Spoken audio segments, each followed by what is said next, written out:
Adding an image to a poll. This section will show you how to add an image to a poll question. To add an image, you will need to go to the CEEpolls list by clicking the plug icon in the content editor. First, choose the plus new button to create the poll.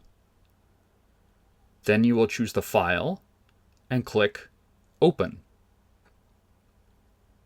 You will need to click the Upload button and then you will see the image.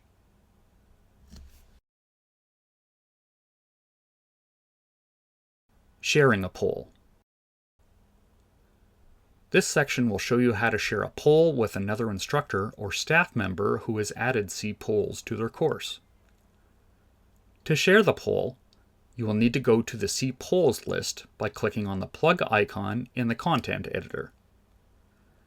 To share the poll, create a poll first, then click the ellipsis button below Actions.